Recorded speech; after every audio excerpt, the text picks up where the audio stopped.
आपने कभी बनियों को अभिमान में देखा? कोई विशेष कोई व्यक्ति हो जो हो तो हो, बनियों के पास बहुत पैसा है पर फटा सा कुर्ता पहन के रहते हैं, दुकान में काम करते हैं। उनको देख के कोई कह ही नहीं सकता कि ये बहुत पैसे वाले हैं। बनिया आदमी बिल्कुल सामान्य रहता है। पैसे को पचाने की शक्ति केवल बनिया के पास है। बनिया के अतिरिक्त किसी के भी पास पैसा आया तो वो उफान मारता है, क्योंकि पैसे पचाने की क्षमता नहीं है सबके पास। जैसे ज्ञान को पचाने की क्षमता केवल ब्राह्मण के पास है। समाज में और किसी के पास ज्ञान आएगा तो वो सबके पास बैठ के अपना ज्ञान बघारेगा और वो यही कहेगा कि तुम तो बेवकूफ हो, देखो हम कितना जानते हैं। किसी के पास जरा सा ज्ञान आ जाए तो वो ज्ञान वो आपको जीने नहीं देगा। वो कहेगा हम ही ज्ञानी, तुम क्या था तुम्हें, जबकि है जरा सा। वो सूर्पनखा के पति का नाम याद कर लेगा तो वो सबको बताएगा जी हम तो बहुत बड़े ज्ञानी, हम तो सूर्पनखा के पति को जानते हैं।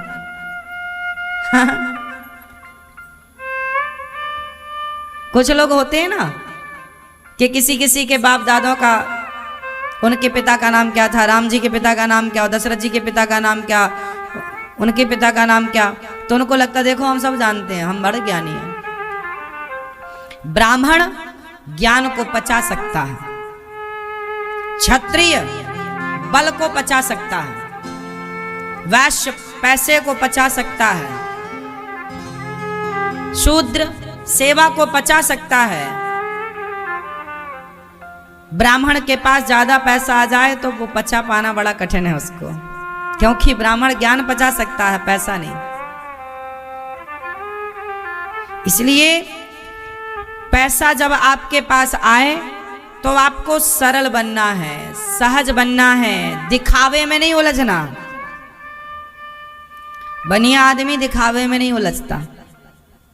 उसके पास जितना चादर होती उतना विवेक से, बहुत दिमाग से काम करता है वो। इसलिए देखा आपने बनिया लोग अपना धन धान्य से संपन्न होते हैं, छोटी सी दुकान में भी वो खुश रहते हैं। क्यों? क्योंकि वो बहुत हिसाब किताब से चलने वाले लोग हैं, उनका फिजूल खर्चा नहीं होता। आपको भी चाहिए कि आप भी पैसे भगवान दें तो गंभीर बनो, सरल बनो। आम जब पेड़ में, आम में जब फल, आम के वृक्ष में जब आम के फल आ जाते हैं और जब फलों से भर जाता है आम का पेड़ तो वो झुक जाता है, डालियां उसकी। आंवले का पेड़ भी झुक जाता है, केले का पेड़ भी झुक जाता है। तो ईश्वर जितना आपको धन दें उतना आप झुकिए, उतने सरल बनिए, सहज बनिए। समाज को राम राम करना ना छोड़िए, समाज से मिलना जुलना ना छोड़िए। पैसा आ गया है साहब, ज़्यादा गर्मी न रखिए। पैसा तो चंचल है, आज है कल रहेगा, इसकी गारंटी नहीं, पर हमारे आपके संबंध तो आज भी हैं कल भी रहेंगे। पैसों के चक्कर में संबंध नहीं बिगाड़ने चाहिए, रिश्ते नहीं बिगाड़ने चाहिए, हाँ या ना। और जिंदगी को रियल जीना चाहिए, दिखावे की जिंदगी ना हो। कुछ लोग क्या कहते हैं कि कुछ लोग ना बाहर से बड़ा बंगला है, बड़ी गाड़ी है, पर भीतर खाने को भरपेट रोटियां भी नहीं है। दिखावे की जिंदगी नहीं। आपने 50 लाख की गाड़ी खरीदी और आपके पास था 5 लाख और 45 लाख का लोन लिया आपने, ये बेवकूफी है या समझदारी है? अरे 50 लाख की गाड़ी लेने की जरूरत क्या थी? 10 लाख की भी गाड़ी आती है, 15 लाख की गाड़ी ले लेते और तुम्हें चलना ही कितना था? 25, 50, 100, 200 किलोमीटर चलना था। तो 10-15 लाख की गाड़ी से भी हम सबका बढ़िया आनंद से जीवन गुजरता है।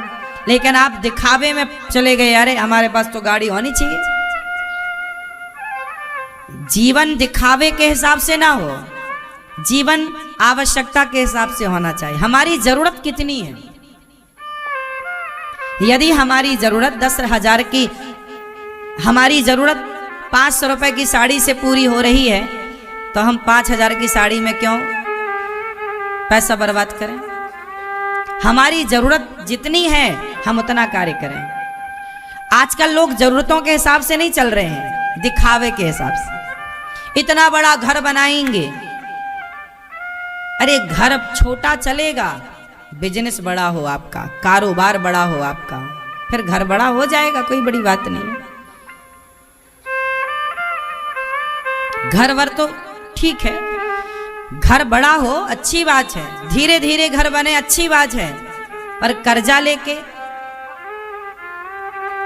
20 लाख रुपए का कर्जा लिया, चुकाया 40 लाख रुपए। ठीक है, बैंक लोन थोड़ा बहुत लेना भी चाहिए, ठीक भी है कि प्रॉपर्टी सेव हो जाती है उससे, लेकिन उतना ही पांव पसारो कि बाद में बैंक ये ना कहे कि अब हम तुम्हारा घर नीलाम कर देंगे। वो नीलामी, अब कुछ लोग गाड़ियां खरीद तो लेते हैं, बाद में बैंक उठा के ले जाती है, नीलाम कर देती है। घर बनवा लेते हैं कर्जा लेकर, नहीं चुका पाते, बैंक नीलाम कर। तो ये स्थितियां पैदा ना हो। कहने का अर्थ ये है, चादर जितना हो उतना पांव पसारा जाए और दिखावे के जिंदगी से बचना चाहिए। हमारा पड़ोसी कितना बड़ा आदमी है, हमारा पड़ोसी कितना धन्ना सेठ है, हमें कोई मतलब नहीं। हम जो कर रहे हैं, हमारे पास क्या है, हमें अपने को देखना है। आप देखते दूसरों को हैं, इसलिए आप परेशान हैं। आपका दोस्त 50 लाख की गाड़ी लाया, तो आपको लगा चलो पापा का एक खेत बेच देते हैं, एक प्लॉट बेच देते हैं, हम भी गाड़ी ले आते हैं। अरे खेत बेचकर, प्लॉट बेचकर गाड़ी खरीदना, इससे बड़ी मूर्खता नहीं है। गाड़ी आप 50 लाख की खरीदोगे तो खरीदने के 1 घंटे बाद वो गाड़ी 45 लाख की है। 5 लाख रुपए 1 घंटे में कम हो गए, हाँ या ना? शोरूम से बाहर आते ही गाड़ी के 5 लाख रुपए कम हो गए, बोलो हाँ या ना? 1 महीने बाद 10 लाख रुपए कम हो गए, 1 साल बाद 15 लाख रुपए कम हो गए। उस गाड़ी के पैसे कम होने हैं, और जो खेत तुमने बाप का बेच दिया, जो प्लॉट तुमने बाप का बेच दिया, वो हर घंटे उसकी कीमत बढ़नी है।